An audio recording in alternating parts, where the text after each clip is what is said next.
See, it's scrap tape.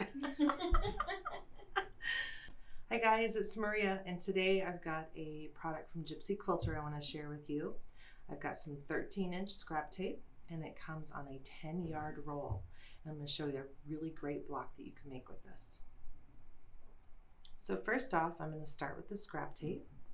It is a wash-away foundation, and because I want a 12.5-inch block, I'm going to cut some 13-inch squares out of this, and from one roll I can get 27 squares. Pop the tape apart.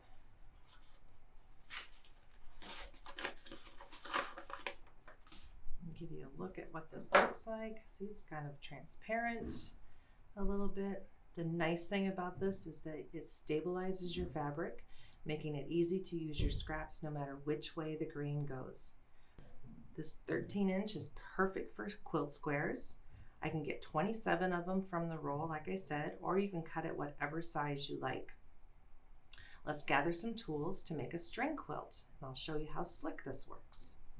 I'm going to need a roll of the scrap tape, some fabrics, which I got this beautiful pile of blues and greens and all of this. Push these guys over here for now. I cut some 1 3/4 inch strips from white fabric because that's what I chose for the center of my string block. And why 1 3/4? Just because I thought it would look good. So from a width of fabric strip, I can get 2 blocks, and you can see on top of the ruler here, I'm going to have just a little bit of extra, but that's okay. That'll go into a pile for some other scrap project later on. I've already got my creative grid mat on the table. This one is the 24 by 36. I've got my 12.5-inch squared up and fussy cut ruler. The beautiful thing about these rulers is that there are bore holes here, so you are not limited to a 12.5-inch square. You can do a 1.5 up to a 12.5 very easily. I've got my creative grid rotary cutter. Pulled out my seam roller, but a little travel iron would work as well.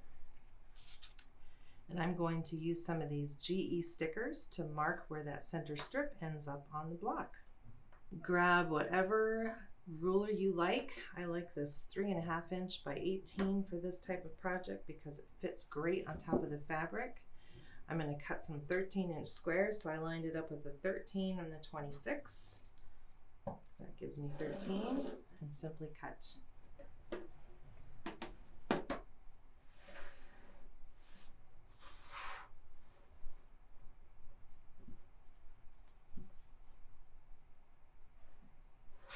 Of course, you all have your own techniques for trimming and all of that. Feel free to use your favorite. Okay, so start with a square, which in this case is my scrap tape square.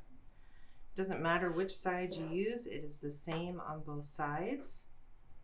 One thing you want to remember is that it is water soluble, so you don't want to spray it with starch or mist your fabrics or use any kind of glue on there because it will start to dissolve and distort, and you don't want that while you're building your block. Start with one of your 1 3/4 inch strips or whatever width you like. I'm simply going to aim for the corner and the corner, just like that. I am going to use some of my Gypsy Quilter pins to hold it in place.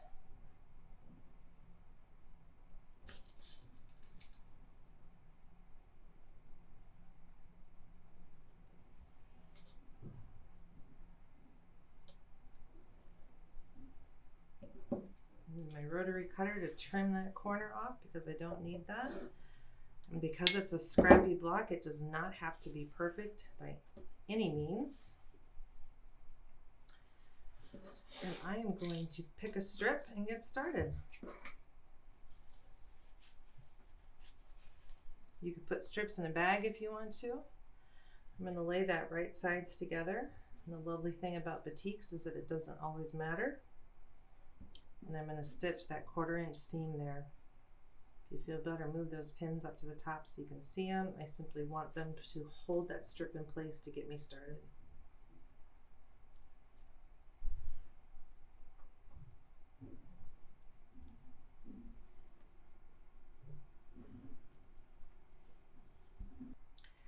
The nice thing about this project is that it does not have to be an exact seam allowance. It's great for a beginner or even for those times where you just need a fun project to just zip through while you're sewing with friends. So now I am just going to flip the strip over. I'm going to give it a gentle finger press. If you want to iron it, I would suggest one of the little travel irons or pull out your seam roller. Once I've finger pressed it, I'm going to use that roller. I like to finger press first because that roller will roll creases into it that you're not going to want later on when you trim your block. Okay. I don't know if you probably can't see, but that flattens it out so nice. There's something a little bit therapeutic about rolling fabric here. A little steam roller. Okay. So now I'm going to grab another strip. I like to go side to side. I want to make sure that the fabric is at least as wide as what the scrap tape corner is, because when I sew it, it's going to absolutely cover it. If you come in too short, you're going to end up with a hole that you might not want later on when you trim. And look at this strip. I've got a hole in the fabric, so I'm going to pull another one for that section. There we go. I can use that one with the hole later on when it's a shorter distance. So now I'm going to stitch this, flip it, press it, keep stitching, flipping, and pressing until this whole surface is covered. So after many hours of sewing, well, maybe many, I don't know. I do it here and there and sew a bunch of strips and press them and sew a bunch more, etc. I have got this lovely assortment of blocks. You can see the scrap tape is still on the back. I'm not going to remove that until I trim and put the blocks together. And I actually can leave it until the quilt is quilted and bound and laundered for the first time. It's not going to affect the quilt. However, if you want to remove it before you put it all together, you can. So let's get our fussy cut ruler out and do some trimming. So I'm going to start with the block like this, just because it makes sense to my brain to have that white strip going straight up and down. I'm going to lay my fussy cut ruler on top. And I'm going to center it in that white strip. And I'm looking right here. You see the 1-inch square line? I'm eked over the same amount on both sides. The twos are hitting at about the same point. I feel like that looks good right there. So I'm going to get out my GE stickers. I think Gudrun designed these, and if I can, there we go. These are a great little tool for a project like this, because you can mark where you want to line that ruler up again on the next block with these little arrows. Easy to see. And I picked a color that's different than my fabric, so it'll stand out.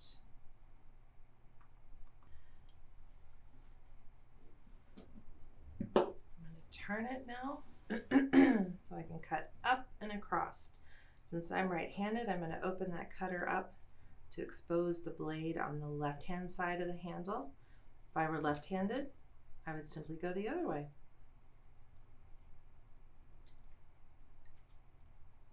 And here we go.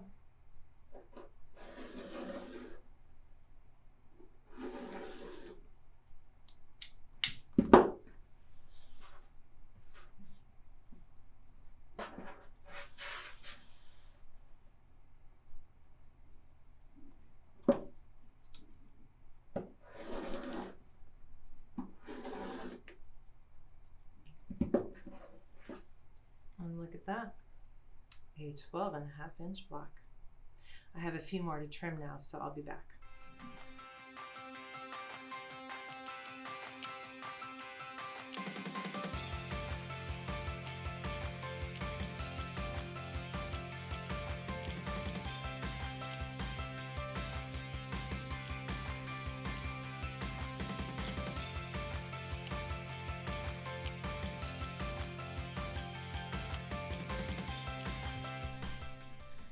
So after all that trimming and how slick that went with the fussy cut ruler and my rotary cutter on my rotary cutting mat, I've got 25 blocks up here, and you can see the design that the white center gives to it. So now I think we're going to have a little fun and rearrange a little bit and maybe come right back to where we started.